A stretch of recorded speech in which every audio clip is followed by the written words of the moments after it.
Do you say that to her? No. Okay. That's the one, but no. No. So you do have some tact. Yeah, well, fuck. Like I said, I was smooth without even trying the whole time of the club because that's when I didn't have any expectations. By now, expectations are made, and I have to try my damnedest to actually be cool. It's hard. And, I don't know. She just kind of tells me about work a little bit.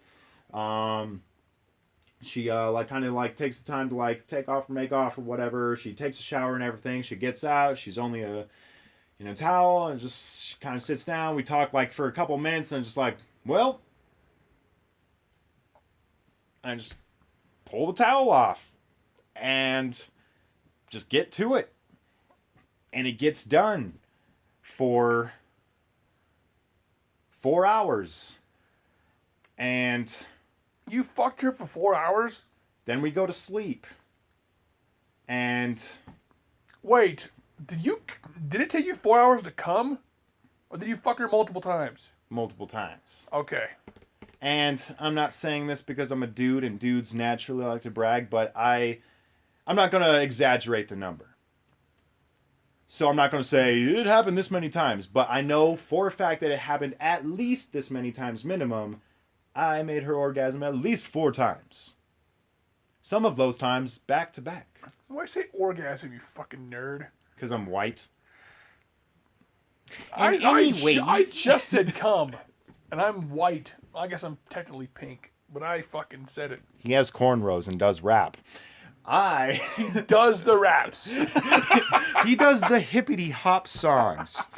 You know, like the doggies and the ditties. If you don't know what those are, check them up on the Google. on the Google. On the interwebs. On the wwws. Well, yeah, and it's fucking awesome. In fact, now, I don't know if this is true. I would like to believe it is. But apparently it was a night full of first times for the both of us. I had never had a stripper. She alleges that she's never had a customer. She alleges that she's never had a white guy, and she made that very clear because she mentioned it a few times. You realize, you got to step up your game. You're representing the entire race right now. So, sorry, guys. I like it already. So, yeah, dude, she's fucking cool. And, yeah, she alleged she's never had a white person. I've had some mixed races before. I had that Hispanic chick, and that one mixed race, the MILF, she was part black, but this stripper, she was nighttime. You know what I mean? There's no doubt about it. And 100%, there's no mixeds in there. Would you like to continue the story or keep just beating this dead? Trying to describe how black she was. She was pretty black. How black was she? Like a fucking Johnny Carson bit. Well, yeah. She also, I don't know how it came up, whether it was during the act or it was before, but it was mentioned it may have even been at the club. I was asking her so what's your favorite position or whatever? What do you like? And her answer was doggy style, whatever. Pretty, it's a good position. Yeah, damn good one. It's a standard, not too original, but it's a damn good one. That's one that I'll stand behind the classics. Dude, they don't need to be original. What the fuck's the matter with you? Literally, stand behind the classics. Anyway, that's a pun. It came up at one point in that conversation where she mentioned that she never really tried any dominating stuff. And so later on that night, we definitely tried some dominating stuff. I made sure to bring some handcuffs. And we also improvised a blindfold out of pillow sheets and stuff. And it was a creative night. And it was a long one. And it was the best birthday ever. And dude, holy shit. Way to rein in your 25th year. God damn. You know what Sean did for his 25th year? Sean was day drunk on Bloody Marys and eating Subway at his mom's house. While she got a fucking coupon for a carpeting service. So I was like fucking offering this dude like he was shampooing the carpet, the living room carpet. We're sitting at the fucking dining room table. I'm like, hey man, you want one? Because I'm fucking hammered on Bloody Marys for breakfast. And this guy's over here banging strippers and doing all kinds of crazy shit. That's a good story, too. Well, dude, it shows the dynamic of us. Like, when you do shit, you do it big. And I'm just a pathetic fat douchebag. You say that, though, but, like, I'm sure this is mentioned at least once before, but, like, we have topsy-turvy fucking perspectives on each other, I feel like. Because, like, definitely. Because you think that I'm this, like, oh god, this guy does stuff, he's risky, whatever, he likes experiencing life, he gets himself in shenanigans, and really, I don't. Like, literally, this kind of thing happens to me once a year, maybe. I don't have a life at all. I'm not outgoing, I'm very fucking lazy, I'm very, just fuck life, fuck everything in it. What are hobbies? I don't have any, I don't even have a talent. What is this? But the thing is, I think, why it's flip-flopped is, like, the things that I'm kind of experiencing very, like, rarely nowadays is stuff that, like, you were living, like, when you were younger. Like, when you were in, like, high school. And what you're doing now is what I was doing in high school. So, like, I look at you like, God, this guy has so many stories. He has so many experiences. Like, he's lived a fucking life. I wish I had that. God, I'm so lame. And you're over there like, man, this guy is out there having experience. What am I doing nowadays? I'm so lame. And it's just like, no. That's a good point. I mean, I wasn't doing this, I only did crazy shit in high school because I had crazy friends. Exactly. And it sucks because I miss those memories now. Like, I'd fucking love the chaos now. But you're right. I mean, I still want to make crazy-ass memories. But I don't actually put myself out there to make them. Exactly. Me neither. It's just that when it happens, I do have something to tell. I think what really it boils down to is we're the exact same people. With the timeline thing switched, you were doing this in high school and I'm doing it now. But we both have rare occasions where we have these dope-ass stories happen. Right. In the end, it all balances out. And if I was more inclined to leave the house and... I mean, I'm not depressed. I mean, I was depressed earlier, but I mean, I'm not necessarily depressed. I want to do shit, but it's inconvenient to do shit because I don't want to take the fucking bus everywhere. Right. Shit, I have a car and I still think it's fucking inconvenient. But you can't go out there and just expect this crazy shit to happen. Exactly. It can't be forced.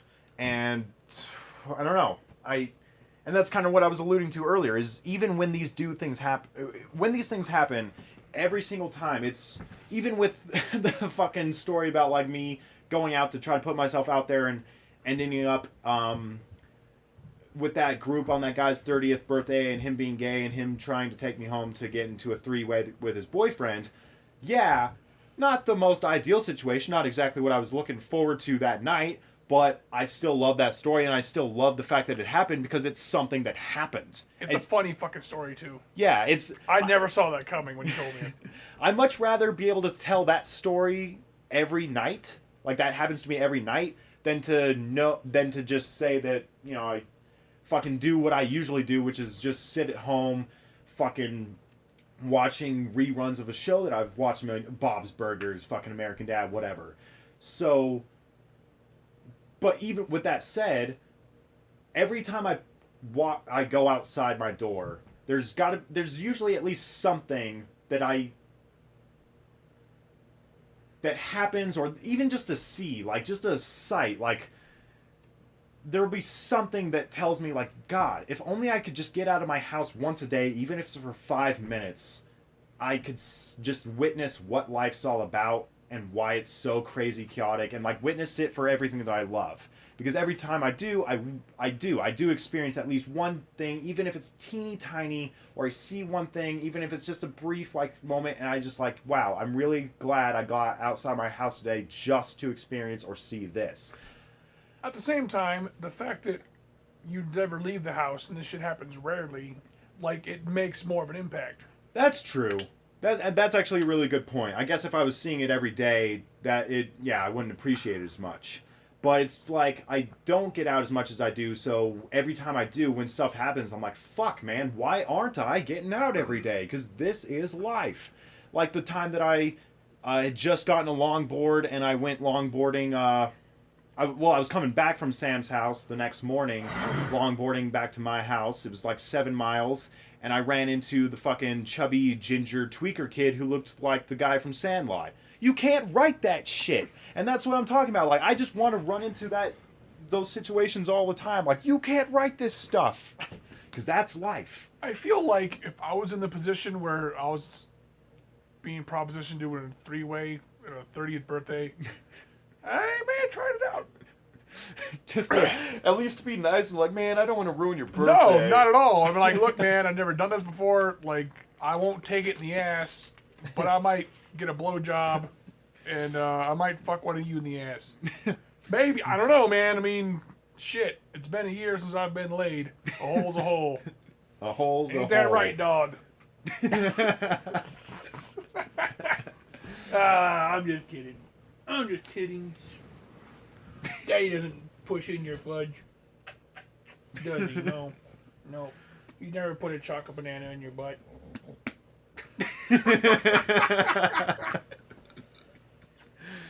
He's just like so like, man, I was sleeping. Yeah. You're a fucking asshole. Yeah, he's used to this though. He's all lethargic. It's all the sleeping medication I gave him earlier. Oh. Yeah. I got a little horny. And right back. Yeah. So, we fall asleep around 4:30, 5 a.m. My dog is brown and white. He looks like marshmallows on graham crackers. And if I was black, I would have turned him into a s'more. Right back into it. I'm just kidding. Full circle. Yeah. Go back to bed. Yeah, but you're fucking, like, it's funny because your stories happen in quick succession, it seems like. So, the shroom, yeah, we didn't have a lot of stories for the shroom trip. I think in between the shroom trip and whatever podcast we had after that, you had the fucking MILF, I think. But, I mean, I had to look back and look at all of them. Oh, wait, no, because the shroom trip was the one with me and Jared, right? Yeah. Yeah, the MILF happened way before I moved in with Jared. Okay. Yeah. Well, still, we didn't get that on anything. Right. But yeah, we had the shroom trip, and we had a couple of episodes where we were just being serious, which this episode has felt more like therapy and less like, hey, Alex banged a stripper. Which, you know what, is fine, because, I mean, people are going to listen and they're either going to turn it off and go, these guys are funny. Or they're either going to turn it on and think these guys are funny and interesting and wow. I mean, they go off topic a lot, but they're interesting. Or they're going to go, this is boring, and turn the shit off. Right. So, or these people are ignorant as fuck. But we admit it at least. Yeah, which I would hope earns us at least some points. And, you know, as Jared always likes to say, one thing he's left me with is that there's an audience for everything. The audience will come. Fucking... As long as there's people out there that can relate to you, that's a fan base. It may only be 2 people. That's a fan base. So, hello. That's why I guess Kyle told his roommates that he made one. Oh. And they're going to listen to it eventually, you know, when it comes out. Right. We need exposure. We need a fucking title. And I wanted to name it when we did it with him. All right. But he didn't see the picture, did he? No, I don't think so. I can't remember.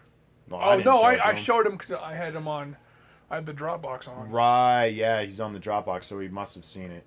Well, he was like, "What are these?" And I showed him. I was like, "Oh, this is this, and this is this, and this is the logo he made."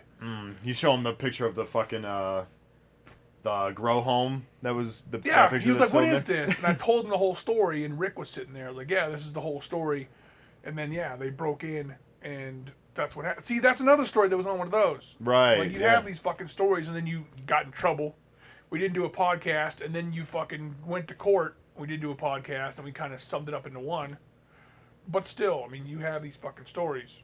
Yeah. And then you have me just kind of for comedic relief and to, swerve you way off of the fucking topic. To keep it what's true to our style of podcast. That's how we always fucking talked. Yeah, absolutely. And then, it's funny because Kyle said he was listening to it. He's like, do we go way off topic way quickly? I was like, yeah, I know. Yeah. And then last night at work, Rick pointed out because we were talking about Jim Carrey, and then we ended up talking about fucking maple syrup and how it's made by the time we were done. What? Yeah, dude, we were talking about Jim Carrey and shit, and then it turned into how is syrup made, and then we asked this older dude, Bill, he's like, yeah, you gotta go into a maple tree and da-da-da-da-da. Turned into that, and then after that, it turned into fucking grills, like diamond teeth grills. Oh, okay. Yeah, so our fucking topics just interchange like that all the time. Yeah. And I honestly, I think people just do that. I think conversation just happens like that. Because Brendan's constantly bringing it up as if it's the most newest fucking thing on the planet. Like, do you notice that whenever you and I talk, we're always switching topics and we can just come right back to them and it's like the conversation's never lost? And I'm just thinking like, yeah, dude, Well, it depends on if you can hold a conversation with somebody. Right. So the fact that you can hold a conversation with them actually, that helps. If somebody's fucking boring and you don't want to talk to them, you're not going to fucking have a conversation with them like that. You're constantly having to hunt for topics. Exactly. Yeah. Or there's silence. Right. Yeah, no, true. But it's like he was bringing it up as if it's a brand new thing. Like, we're always switching topics, but we're always talking to her. No skipping a beat. It's like, yeah, I kind of already have that with Sean, but yeah, I get what you mean. This is real special. Like this, I was starting to think this is just a thing people do. We gotta get Brendan on this thing too. Yeah, definitely, absolutely. One of these days. As long as he's not trying to be fucking, he's doing his shock humor bullshit. There's going to be a lot I'm just gonna edited out. It's gonna piss me off. Oh yeah, it's going to be censored as shit. 1984. Anyway. We go to sleep around 4:30, 5 a.m. And,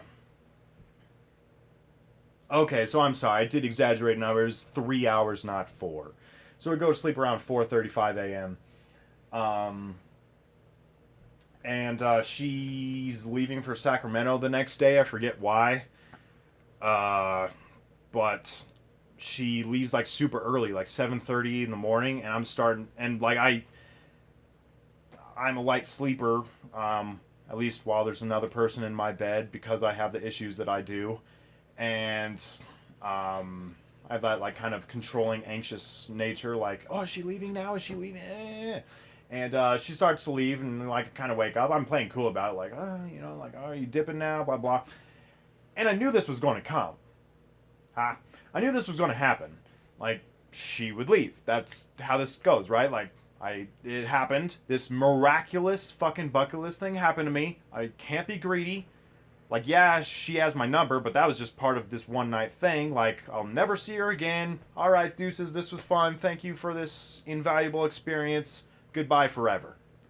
She leaves, 7:30. I try going back to sleep, but everything is just on repeat in my mind and all that, and her just walking out, and I can't go back to sleep, at least not on a fully furnished, really nice bed in a 5-star hotel. So I check out early, I go home, and I get under my 2 blankets and sleep on my floor for the next few hours on my really scummy, stained, hairy floor. And around 11:30, 12 o'clock, when I'm about to get up to go to work, I have a text message asking, "Are you okay?"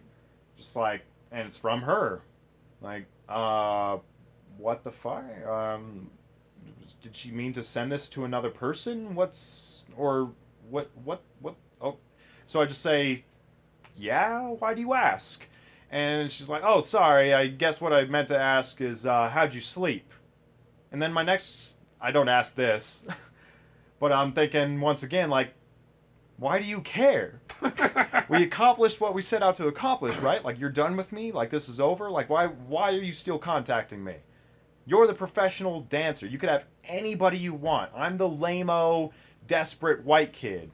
You may not know me that well. You may not know me as that, but that's the truth. So why would this continue to happen? But we texted all day. We've been texting ever since. I say that it's been a long time. It's only been, today's the second day. Today's the 13th. My birthday was on the 11th. And it happened on the night of the 11th. So we texted all day of the 12th. We texted all day today. We're making plans to hang out on Sunday for a little bit. And Like at the club or outside of the club? outside. Like dinner plans. Are you going to start dating a stripper, Alex? A black stripper? If there's a God. Don't say that, because then when it does happen, I gotta go, shit, well, I'm going to hell. Oh, yeah. Like, I'm going to hell anyway, whether there's a hell or not. Right. You know? But, I'm not against it at all. I'm not. I think I don't know why. I don't know why all of this happened to me. Whether it be that I was owed in the universe, just there is a supernatural force, whether it be please God. Don't say that. I don't know why all the pieces fell in line to have happened the way it did to give me that moment. But It's because you're an attractive white kid that can't fucking see it. I guess I should stop bringing race into it. It's because you're an attractive idiot that doesn't see it. You replaced white kid with idiot. Is that supposed to be one in the same, Sean? Yes. I know it is. You dick. Sorry. You fucked up my joke. Hold on, rewind. Ask me again. Yes.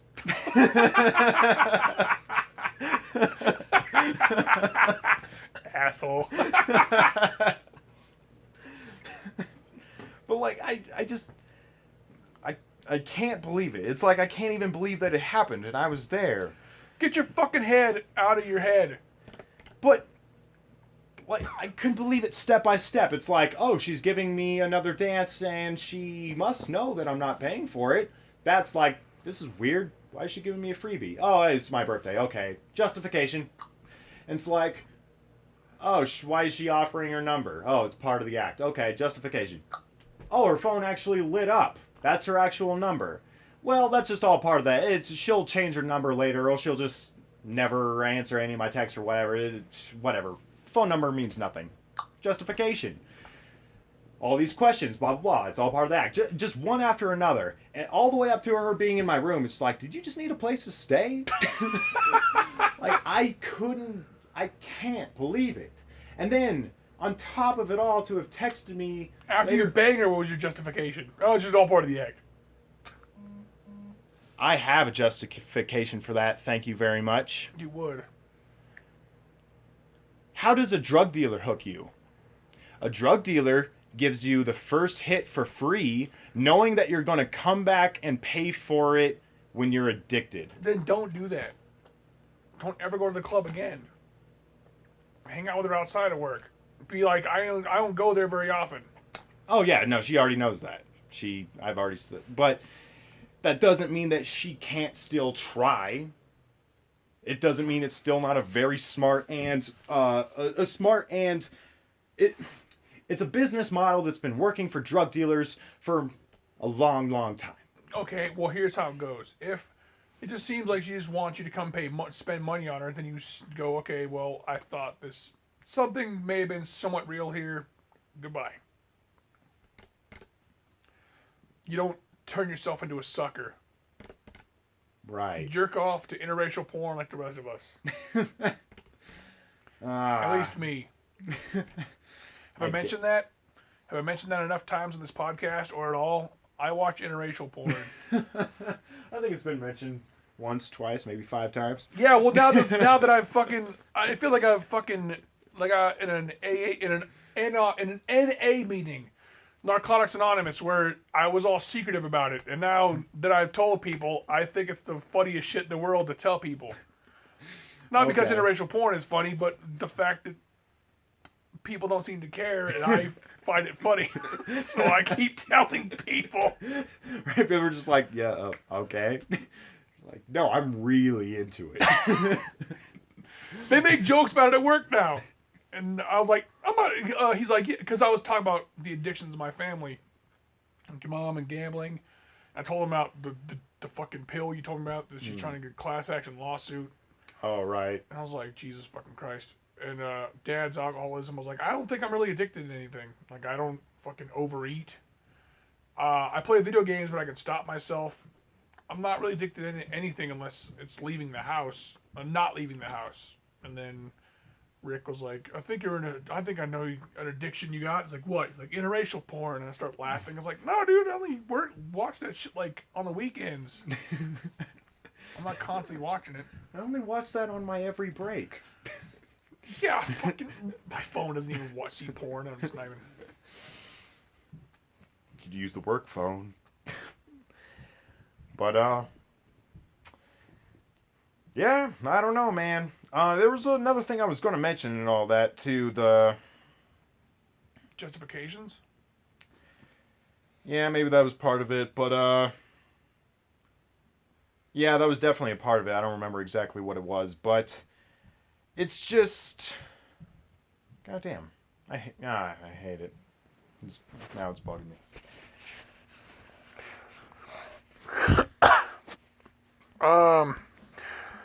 Was it your birthday or was it my birthday when we went to tavern and tried to get drugs?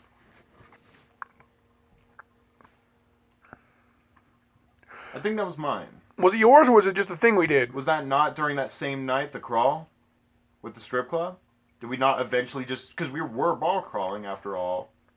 And I think we got to Shay's. Holy shit, it may have been. We ran into that guy, and then we traveled